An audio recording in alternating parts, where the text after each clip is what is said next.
लेकरांना सन्मानानं जगू द्यावा, समाजामध्ये घ्यावा. तर रुक्मिणी आपल्याला देहांत प्रायश्चित्त घ्यावं लागणार आहे. म्हटलं दुसरा पर्याय नाही ग, लेकरांच्या हितासाठी आपल्याला देहांत प्रायश्चित्त घ्यावं लागणार आहे. रुक्मिणी आईसाहेब म्हणत होत्या, नाही हो, माझ्या मुलांबगर मी एक मिनिट नाही राहिले कधी. 3 लेकरांचं मी सहन करते. माझे निवृत्ती दादा मोठे आहेत, ज्ञानदादा सुद्धा मोठे, त्यांना समजतंय, सोपान काकाला समजतं. पण माझी मुक्ता खूप लहान आहे, त्याला काहीच कळत नाही. 4च वर्षाची मुक्ताई होती त्यावेळेस. किती? 4 वर्षाची मुक्ताई.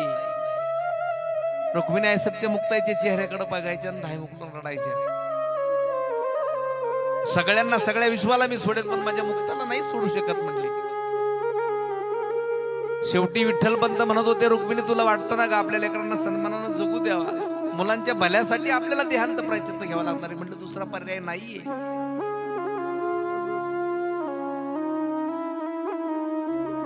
शेवटी रुक्मिणी आईसाहेबांनी विचार केला लेकरांच्या भल्यासाठीचे, कारण पती तर देहांत प्रायश्चित्त घेणार आहे आणि पतीच्या पाठीमागे जाणं आपला हा पती धर्म आहे.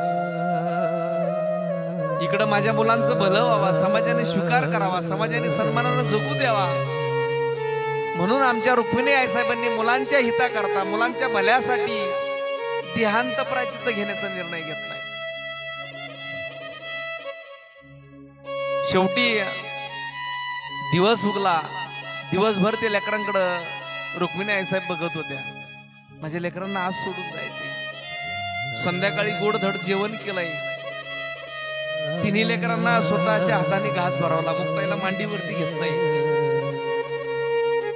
अख्खा दिवस गेला, पण रुक्मिणी आईसाहेबांनी पाणी सुद्धा घेतलं नाही, अन्नाचा कण सुद्धा पोटात घातला नाही. दिवसभर ते लेकरांकडे पाहून रडत होते, दिवसभर रडत होते. विचार करा, आपल्याला जर आपल्या लेकरांना सोडून जायची वेळ आली तर काय संकट आपल्यावर तयार होईल, आपलं मन काय म्हणेल, त्या रुक्मिणी आईसाहेबाचं हृदय काय म्हणत असेल.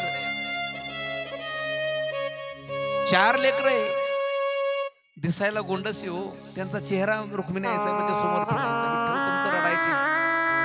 संध्याकाळी मुक्ताईला मांडीवरती घेतलं, स्वतःच्या हाताने घास ते मुक्ताईला भरले आमच्या रुक्मिणी आईसाहेबांनी.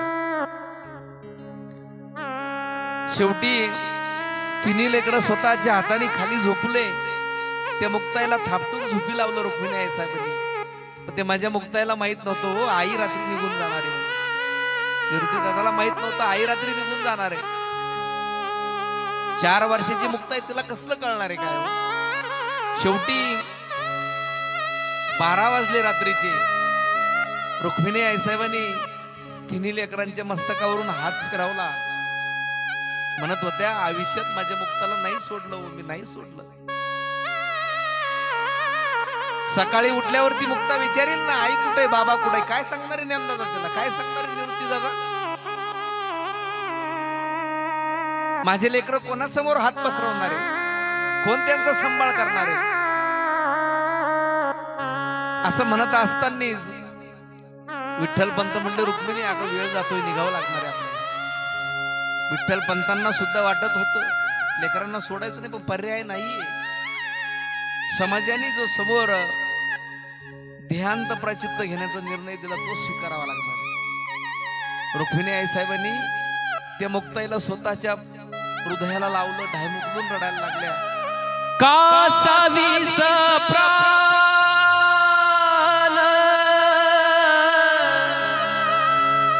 मन तळमाळी,